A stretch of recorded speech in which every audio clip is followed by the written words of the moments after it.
So guys, the FPV Goggles V2 and the Goggles 2 have this feature that you can output the live view to your smartphone, and in this episode I'm going to show you how.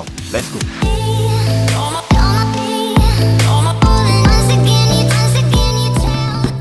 What's up fam, Rahim here and welcome to another TGIF episode.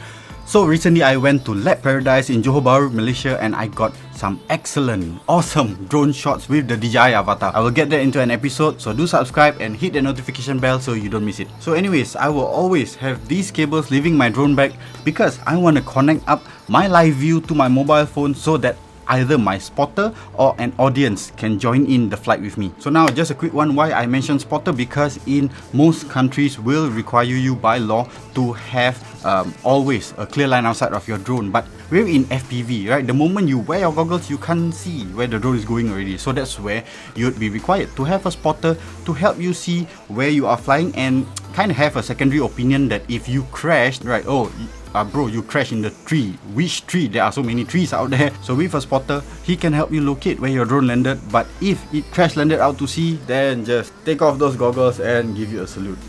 Okay, so now let's get to it before the Avata overheats. You're gonna need to power up and connect everything, which means the goggles, controller, and switch on the Avata. And that's where you're also gonna need to have the app ready. Okay, what app am I talking about? It is the DJI Fly app. Once the whole system is connected up, you're gonna have to connect up your, what's this thing called, the dongle, right, which is a type C to type A adapter. Connect it up to the type C port. Okay, so the exit of it, you're gonna need a data cable. Guys, data cable only. Don't use a charging cable because it cannot transmit the data to your phone. As simple as that, right? The moment I plug in to the mobile phone, that's where it's gonna show the live view of the Avata. Okay, yeah, besides charging, give it a few seconds. Okay guys, there you have it. It's as simple as that. So follow those steps.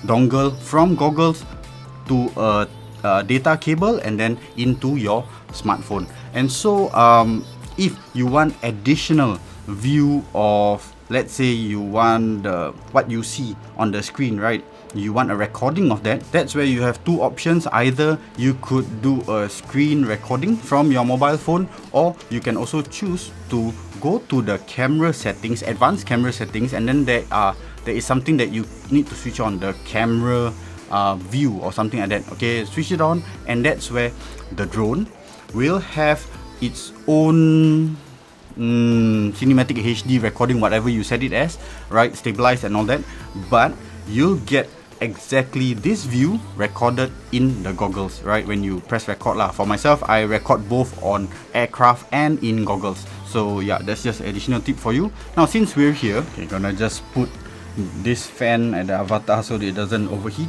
So for rates, you go to settings, and then under controls there is your remote controller, and under gain and expo. So you can choose to copy and paste my rates and give them a try, or you can learn more about rates by checking out the episode right up here. Okay, so let's say you want to input certain numbers. I believe, like, I've read some comments that some guys may have issues putting in these numbers. I have my expo as 0.7.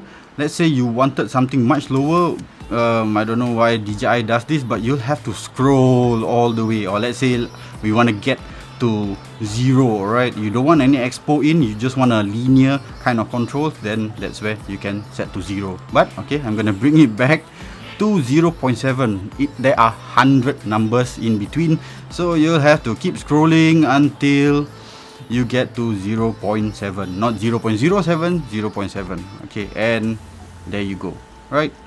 They are tuned more for the cinematic flow in the middle area of the sticks, so that it's not as harsh, right, or aggressive on the controls. But if you do choose to do, let's say, spins or rolls, then they will give you a faster max rate at the full deflection of the sticks. And that, guys, has been a simple and effective way to get a spotter or an audience to join you for your flights. Just something to note here is that if you do not want your audience to see all your OSD data, you just want a clean view of what the drone sees, then you can switch off the camera view recording. But I think that will also remove the OSD from your goggles recording. And another thing that I want to point out is that upon connection of the Avata to your mobile phone, it will want to do a firmware update. Now if you want to skip that for whatever reason, that for example you you need to know that if you want to start the ball rolling, you need to update everything. That's not just your goggles, but also your transmitter, the Avata, and the batteries. Alright, so that's gonna take a while. So if you want to skip it, just know that you'll be prompted to do an update. Skip it and settle it offline lah, especially if you're on the ground. So anyways, that's just been a quick sharing about how you can connect up your Avata to a mobile smartphone, right? So if you have any other Avata or DJI FPV related questions or just general drone questions, do leave me a comment and I'll respond as soon as I can. Alright, so guys, it's a TGIF. I'm gonna wrap it up right here now. If you've liked this episode, do give me a thumbs up, subscribe if you're not already, chat with me. I'll get back to you as soon as I can. Pilots, as always, I'll see you in the skies. Peace.